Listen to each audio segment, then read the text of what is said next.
Blaze. I thought this morning, I sat in my office and I thought, you know what? I think it's about time we legalize marijuana.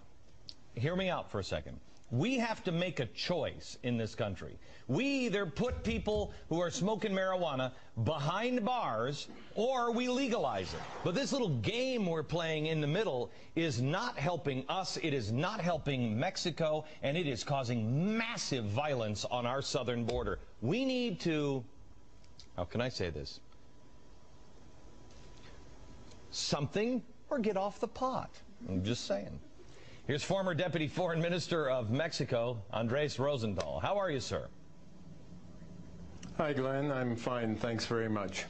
You know, Mexico City is one of my favorite cities in the world. It is such a great city. I know you're there now, but it is a different world than the last time I was there, back in, I think, the early 1990s.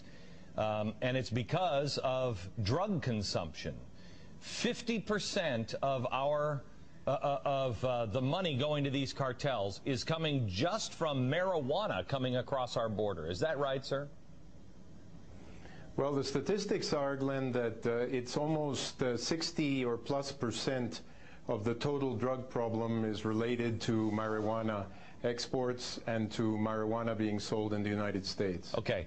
President, and this is what made me make this decision today, that we have to pick a side. There are people that say we should legalize marijuana in the states.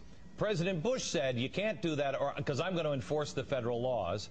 President Obama said I'm not going to change the laws, but I'm not going to enforce them. This is ridiculous. We either need to enforce our laws or change the laws. You believe that we're looking at sort of an Al Capone kind of scenario with drugs and prohibition. Could you explain that?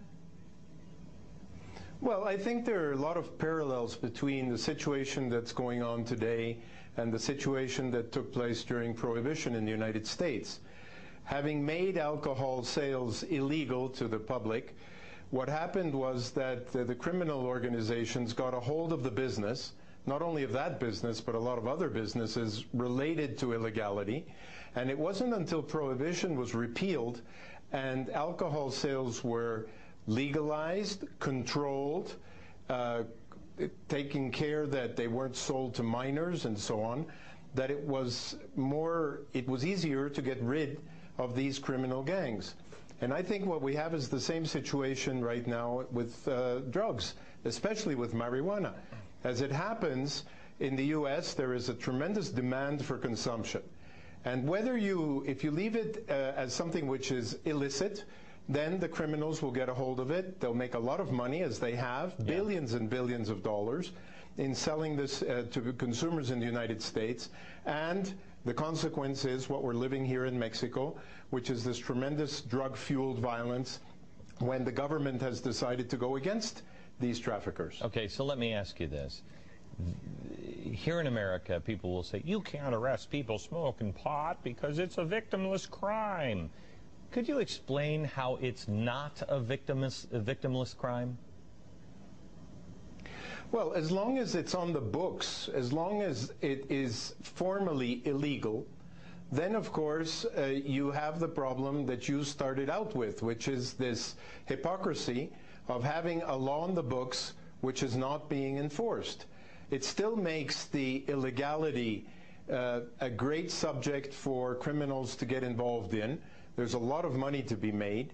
While if you took the drugs and discriminated among them and decided that if people want to smoke marijuana the way they smoke tobacco or the way they drink alcohol, then why not legalize it, regulate it, make sure that the purity is what it should be, make sure that it pays taxes rather than fill the pockets of criminal gangs, and then be much more reasonable and rational about the way you deal with these things. We're smoking that danger, girl. We're smoking that Gen 13. Boss called you the man, and you the can't stand the back filled with stems and seeds. Yo, I can't stand no